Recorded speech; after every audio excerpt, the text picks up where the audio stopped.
की बड़ी खबर मिल रही है, जहां कॉमेडियन राजू श्रीवास्तव का निधन हो गया है।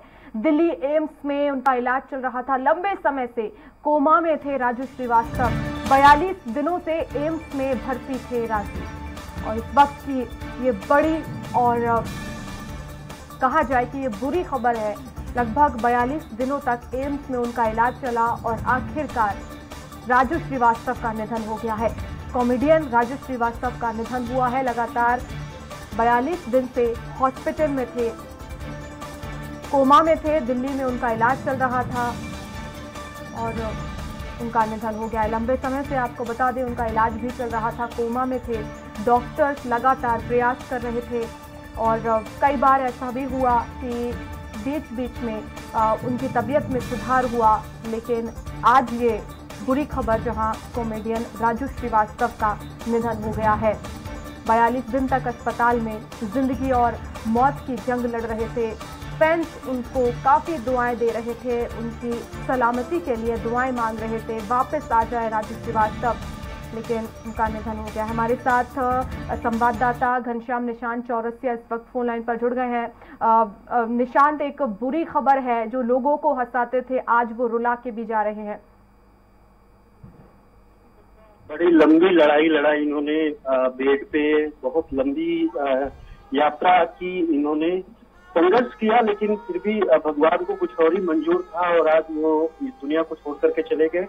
कुछ ही वक्त पहले ये सूचना मिली कि जो है कि काफी वक्त से जो वेंटिलेटर में जो रखे गए थे, उनको फिर से वेंटिलेटर से बाहर निकाला गया था। उनकी हालत में लगातार सुधार हो रही थी। उनके जो टेस्ट रिपोर्ट आ रहे थे, वो टेस्ट रिपोर्ट भले बहुत बेहतर ना हो, लेकिन फिर भी वो पॉजिटिव वे में जा रहा था। लेकिन अचानक से फिर से उनकी तबीयत तो 2 दिन पहले बिगड़ती है और उनको पुनः वेंटिलेटर पे ले जाया जाता है वापस, और आज जो है उनका देहावसान हो जाता है और आज वो इस दुनिया को छोड़ करके चले जाते हैं।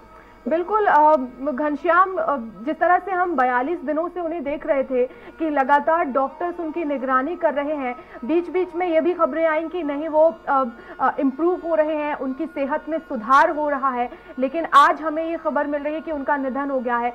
आखिर ये जो समय है जाहिर तौर पर परिवार के लिए बहुत मुश्किल है, लेकिन जो उनके फैंस हैं, जिन्हें वो हंसाते थे, जिन्हें जो पसंद थे राजू श्रीवास्तव, उनके लिए कहीं ना कहीं ये आज का दिन बहुत ही ज्यादा रुला देने वाला है, बहुत ही बुरा दिन आज के लिए, उनके लिए। पूरे प्रदेश भर में तो खासतौर पे, लेकिन अगर देखा जाए तो इनकी जब इनको अरेस्ट आया था, इनको हार्ट अटैक आया था, उसके बाद पूरे देश में इनके लिए लोगों ने पूजा पाठ रखा। लोगों ने पूजा पाठ के अलावा उन दुआओं के लिए मंदिर जाइए, मस्जिद जाइए, अन्य गुरुद्वारे जाइए, इनको लेकर के लोगों ने दुआएं पढ़ी करती और इनको ठीक होने के लिए कामना की। उनके जो प्रशंसक है, इनके जो फैन फॉलोअर हैं, वो इस जो भारत है, भारत के अलावा अन्य देशों में है, वर्ल्ड वाइड एक राजू श्रीवास्तव ही नहीं थी, एक ब्रांड था, एक नाम था। इनके नाम पे उत्तर प्रदेश का भी कहीं न कहीं हास्य कला में कहीं न कहीं बहुत ऊपर नाम गया था। ऐसे में सभी जो इनके फॉलोअर्स हैं, जो इनके चाहने वाले हैं, वो आज बहुत गमगीन है, वो बहुत निराशा में है। लेकिन ये अनहोनी है, इस अनहोनी को टाला, ये कैसी अनहोनी होती है कि जिसको कभी भी टाला नहीं जा सकता है। राजू श्रीवास्तव ने दिवंगत जो राजू श्रीवास्तव ने बहुत संघर्ष किया। उन्होंने बाहर स्ट्रगल से लेकर के उनकी जो यात्रा रही, जीवन यात्रा रही, वो बहुत संघर्षपूर्ण रही।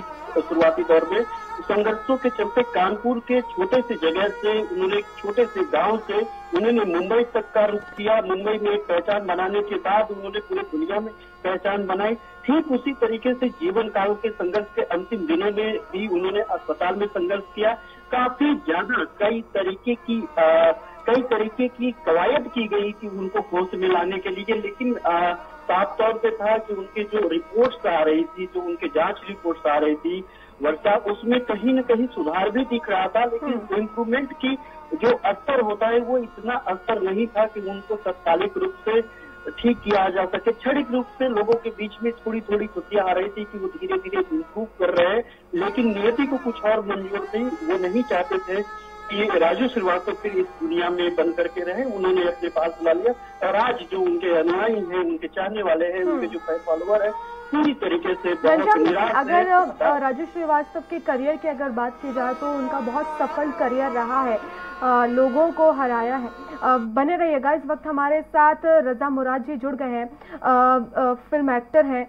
रजा जी, एक दुखद खबर है, लंबे समय से इलाज चल रहा था उनका, उम्मीद थी कि वो वापस आएंगे और लोगों को एक बार फिर हंसाएंगे, लेकिन वो हमें रुला के चले गए हैं।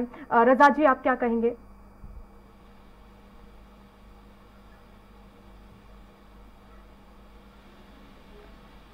रजा जी, आप तक आवाज पहुंच रही है? तो हमारा संपर्क नहीं हो पाया है। फिल्म अभिनेता रजा मुराद जी से हम फिर से जुड़ने की कोशिश करेंगे। निशांत, अगर इनके करियर की बात की जाए तो किस तरह का इनका करियर रहा है, कहां से शुरुआत की और वो कौन सा पल था जहां से उन्हें लोकप्रियता हासिल हुई? श्रीवास्तव की बात करें तो राजीव श्रीवास्तव जी सबसे पहले कानपुर के बाद वो लखनऊ का रुख किए थे, और लखनऊ में वो यहाँ के बाद उन्होंने फिर वापस, जब वो संघर्ष के दौर में थे, जब वो संघर्षरत थे, तो वो फिर से वापस जो चले गए, कानपुर चले गए। उसके बाद वो छोटे छोटे मंचों पे काम करना शुरू किए, छोटे छोटे जगहों पे काम करना शुरू किए। कॉलेज लाइफ से ही जो कॉलेज के इवेंट्स होते थे वहाँ पे काम करते थे। उसके बाद वो मुंबई का रुख किए उन्होंने। मुंबई में एक लंबा संघर्ष उनका चला है, कई बार वो मुंबई रिटर्न भी हुए, वापस जो रिटर्न हो करके फिर से कानपुर चले आए, लेकिन उनके अंदर एक ओज था, एक तेज थी, उनको एक मिशन पाने की एक लंबी लड़ाई लड़नी थी, जिसके बाद वो उन्होंने जो हास्य के क्षेत्र में जब उनकी कई चीजें, जब वो गजोदर भैया के नाम से जब वो पुकारे जाने लगे, कई उनके जो ऐसे कैरेक्टर थे, जब कैरेक्टर में इतना वो रम जाते थे कि उस राजू श्रीवास्तव की जगह उनका नाम गजोदर भैया वो कैरेक्टर पड़ जाता। तो ऐसे कई सारे कैरेक्टर थे, जब कैरेक्टर उस कैरेक्टर को जब वो जीते थे तो राजू श्रीवास्तव नहीं होते थे, वो कैरेक्टर होता था।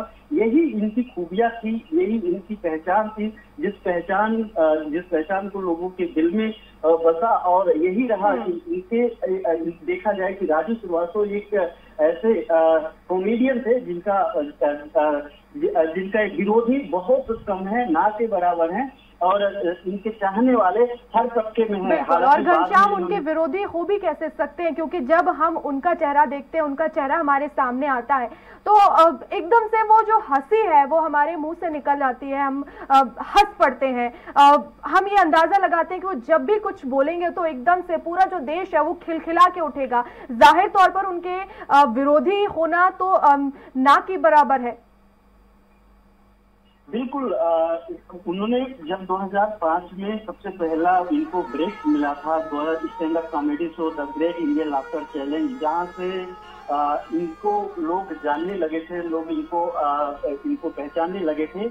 उसके बाद से ही इन्होंने कभी पीछे मुड़ करके नहीं देखा। और उसके बाद ऐसा नहीं था कि उन्होंने जो पहले पर्दे पे जब पदार्पण किया, जब ये बड़े पर्दे पे इनका ये अवतरित हुए, उसके बाद इन्होंने छोटे छोटे मंच नहीं छोड़े, लोगों के बीच जाना नहीं छोड़े, हंसाना नहीं छोड़े। वो छोटे छोटे प्रोग्राम भी कर लेते थे, लोगों को हंसाने के लिए बड़े प्रोग्राम का भी चेहरा बन चुके थे। उसके अलावा उन्होंने कई सारी फिल्मों में काम किया। उन्होंने मैंने प्यार किया, बाजीगर, बॉम्बे टू गोवा, आमदनी अठन्नी खर्चा रुपया जैसी फिल्मों में एक अहम किरदार निभाया, जिसमें पहचान बनी। और वो ये कारण था कि आप इतना जब किसी को हंसाते, जब पसंद आने लगते हैं, जब अपने दुख दर्द और जब अपने ऐसे विपरीत परिस्थितियों में नेगेटिविटी माहौल जब होता है, उस वक्त राजू श्रीवास्तव एक ऐसे कलाकार से हास्य के क्षेत्र में 80 के दशक की बात कर रहा हूँ वर्षा, कि 80 के दशक में ऐसा कोई कलाकार नहीं था इस स्तर का कॉमेडियन जो इतना सीधे तौर पे लोगों के दिल में जगह बनाए, वो राजू श्रीवास्तव थे। और इसके बाद वो लगातार लोगों को पसंद आने लगे। वो कुछ भी करते थे, किसी भी स्तर पे कुछ करते थे तो सीधे तौर पे दिखता था कि वो लोगों के दिल में जगह बना लिए है। और आज जो है आज के वक्त में उत्तर प्रदेश के फिल्म विकास परिषद के अध्यक्ष भी हैं, उसके बावजूद वो ना कभी फिल्में छोड़ी, ना कभी मंच छोड़ा, ना कभी लोगों के बीच में जाना छोड़ा। और उनकी जो अदा थी, जो उनके मिलने की, जो उनके बात करने की, जो उनकी कनेक्टिविटी की अदा थी, तो मैं एक वाकया आपसे शेयर करूंगा। वर्ष आज इस वक्त में कि लखनऊ में वो ठीक एक साल पहले लखनऊ में आए थे। आज के दिन भी ठीक एक साल पहले वो लखनऊ में थे, कंजूस मक्खी चूस की शूटिंग कर रहे थे। पत्रकार होने के नाते उनके पास जाना हुआ और जब हम वहां पे गए, बातचीत शुरू हुआ, मैंने उनको बधाई दी कि सर बहुत बधाई, आपके चलते आप उत्तर प्रदेश के गौरव है, किसी ऐसे बात पे चर्चा हुआ। उसके बाद बात करने का उनका जो फिल्मों को 10 मिनट उन्होंने लेट कर दिया और उत्तर प्रदेश के विकास के लिए, कानपुर के विकास के लिए, हास्य के विकास के लिए, कलाकारों के विकास के लिए जब परिचर्चा हुई तो आधे घंटे तक जो मेन लीड रोल थे सारे लोगों को रोक करके अपने इस समाज के लिए बात किया और बात करते हुए तक बाहर आए। तो बिल्कुल घनश्याम, और जब भी जिस तरह से आपका एक्सपीरियंस आप शेयर कर रहे हैं, जाहिर तौर पर ऐसा लगता भी है कि अगर जो भी व्यक्ति उनसे बात करेगा वो उसे सबसे पहले हंसाएंगे। और जब यही राजू श्रीवास्तव की खासियत भी है कि वो जो है अगर अंदर से खुश नहीं रहेंगे तो वो लोगों को भी नहीं हंसा पाएंगे, लोगों को खुश नहीं रख पाएंगे। लेकिन राजू श्रीवास्तव जिस तरह से वो एक खुद हंसमुख इंसान है और यही वजह है कि उन्होंने पूरे देश को, पूरे विश्व को हंसाया है। बिल्कुल, राजू श्रीवास्तव जी को के अंदर यही रहता है। मैं उसी बात का जिक्र कर रहा था कि ये हास्य के अलावा, जो हास्य इनकी पहचान थी, उसके अलावा ये दूरदर्शिता इनके अंदर बहुत थी। ये इनकी सोच में हास्य कलाकारों को लेकर के इनके अंदर एक विजन था। यही कारण था कि एक शूटिंग को रोक करके वो लगातार अपने प्रदेश के बारे में, अपने कलाकार संघ के बारे में, अपने जो फिल्म विकास परिषद है, उत्तर प्रदेश फिल्म विकास परिषद है, इसके बारे में वो लगातार लोगों के बारे में बात करते थे। और यही नहीं, जब मंच नहीं होता था, जब मंच भी होता था, जब छुट्टी होती थी, अगर वो 2 दिन के लिए भी अगर कानपुर आए हैं, अपने आवास पे हैं या मुंबई में, वो कुछ भी नहीं करते थे, अपने सोशल मीडिया फैन फॉलोअर को उठा करके वो सोशल मीडिया पे वीडियो बना करके डालना शुरू कर देते थे, तो वो काफी वायरल होता था। यानी वो अपने पूरे वक्त को हंसाने में लगा दिया, अपने अंतिम वक्त तक जो है, अपनी जिंदगी के अंतिम वक्त तक संघर्ष के 41 दिन तक, संघर्ष के 41 दिन जिंदगी मौत से लड़ने से पहले तक वो लगातार लोगों के बीच में बने रहे, लगातार लोगों के बीच में जाने की कोशिश किए, लगातार लोगों को हंसाने की कोशिश किए, लगातार लोगों की जो उनकी निराशा है, निराशा को जो है हंसी में कैसे परिवर्तन किया जा सके, उनको खुद कैसे रखा जा सके, उसके लिए प्रयास किए। और आज जो है वो खुद रुला करके लोगों को अपने लोगों को रुला करके। फिलहाल बहुत शुक्रिया तमाम जानकारी के लिए। और इसी के साथ इस बुलेटिन में फिलहाल इतना ही। नमस्कार।